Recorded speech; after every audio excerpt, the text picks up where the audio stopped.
Os carros elétricos chineses estão ficando mais baratos do que os carros produzidos em muitos países. E isso, à primeira vista, parece apenas uma boa notícia para o consumidor. Mas por trás desses preços existe algo maior acontecendo. Essa mudança afeta onde fábricas são instaladas, onde empregos são criados, quais países atraem investimentos e quem controla a indústria automotiva do futuro. Pouca gente percebeu isso ainda.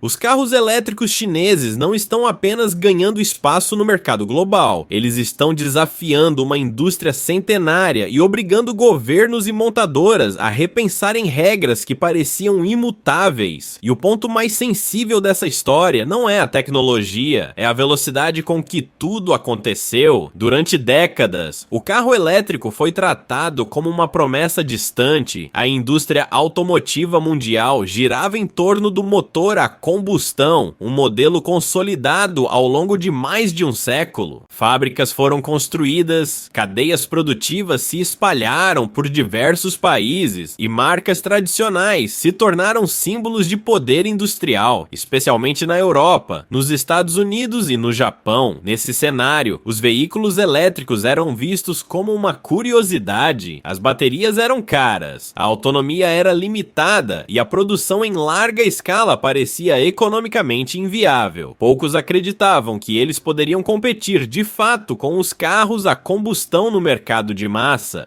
A virada começou quando a China passou a enxergar os carros elétricos sob outra lógica. No início dos anos 2000, o país enfrentava 3 problemas ao mesmo tempo, dependia fortemente da importação de petróleo, sofria com níveis alarmantes de poluição nas grandes cidades e estava claramente atrás das montadoras tradicionais no domínio do motor a combustão. Alcançar décadas de vantagem tecnológica nesse modelo exigiria tempo, dinheiro e um custo político elevado. Em vez de seguir esse caminho, a China decidiu mudar o ponto de partida. Aqui, a questão não era apenas ambiental, era industrial. O governo passou a tratar os veículos elétricos como um projeto estratégico de longo prazo. Incentivos foram direcionados para pesquisa em baterias, eletrificação e infraestrutura de recarga. Bancos estatais ofereceram crédito em larga escala. Governos locais disputaram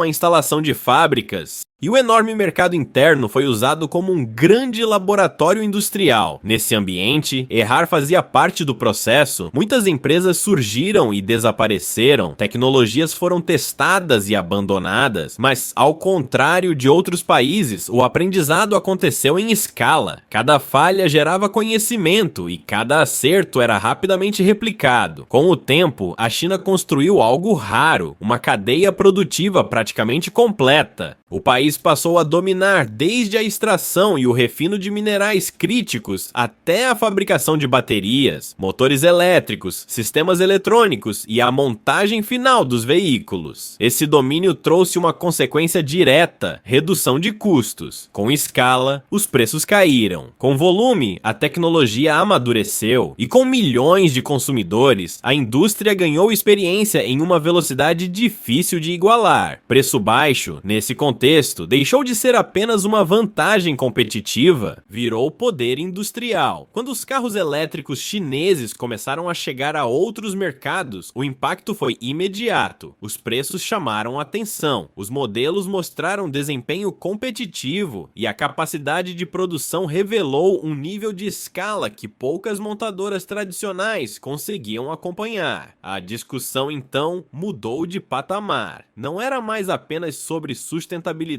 ou inovação tecnológica. Passou a ser sobre indústria, empregos, investimentos e poder econômico. Governos e montadoras começaram a questionar se essa competitividade vinha exclusivamente da eficiência produtiva ou de um modelo fortemente apoiado pelo Estado. Independentemente da resposta, um fato se impôs: a China usou a transição energética para reposicionar sua indústria automotiva no centro do sistema global. Os carros elétricos deixaram de ser uma aposta futura, viraram um novo campo de disputa industrial. A estratégia comercial chinesa não começou fora do país. Ela começou dentro de casa. Antes de disputar mercados globais, a China construiu um mercado interno capaz de absorver milhões de veículos por ano. Esse volume foi decisivo. Ele permitiu que as empresas ganhassem escala, reduzissem custos e amadurecessem seus processos produtivos rapidamente. O governo estimulou a demanda com incentivos ao consumidor, investiu pesado em infraestrutura de recarga e criou regras que favoreceram veículos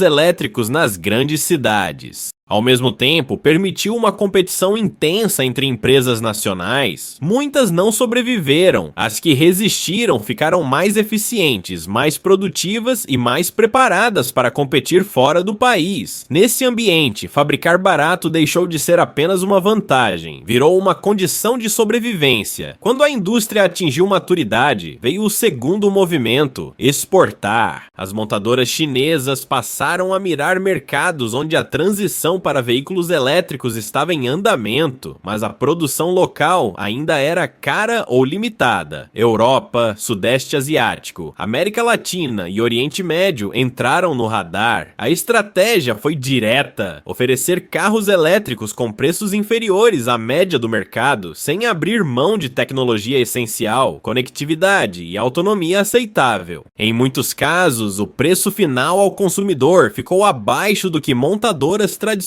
conseguiam praticar mesmo com incentivos locais. Além do preço, havia outra vantagem estrutural: o controle da cadeia de suprimentos. A China domina etapas críticas da produção de baterias, desde o refino de minerais até a fabricação em larga escala. Isso reduz dependências externas, protege margens e dá maior previsibilidade em cenários de instabilidade global. Para a China, vender carros elétricos não é apenas vender veículos, é consolidar padrões tecnológicos, garantir presença industrial em outros países e ocupar espaços que por décadas pertenceram a marcas tradicionais. Esse avanço naturalmente provocou reação. Governos passaram a discutir tarifas, subsídios e barreiras comerciais, não por ideologia, mas por sobrevivência industrial. O receio não é apenas perder mercado, mas perder capacidade produtiva, empregos e autonomia tecnológica. No Brasil, os efeitos já começam a ser sentidos. A indústria automotiva nacional é integrada a cadeias globais e depende de decisões tomadas fora do país. A chegada de carros elétricos chineses mais baratos pressiona preços, modelos e planos de investimento. Montadoras passam a reavaliar se vale a pena produzir localmente ou importar. Quando importar se torna mais barato do que produzir, novos investimentos são adiados, e quando a fábrica não vem, o emprego também não. O consumidor, por outro lado, ganha mais opções e preços mais acessíveis. Isso acelera a adoção da tecnologia, mas expõe a falta de uma política industrial clara para o setor. Sem planejamento, o país corre o risco de se tornar apenas um mercado consumidor de tecnologia importada. Globalmente, o dilema é semelhante.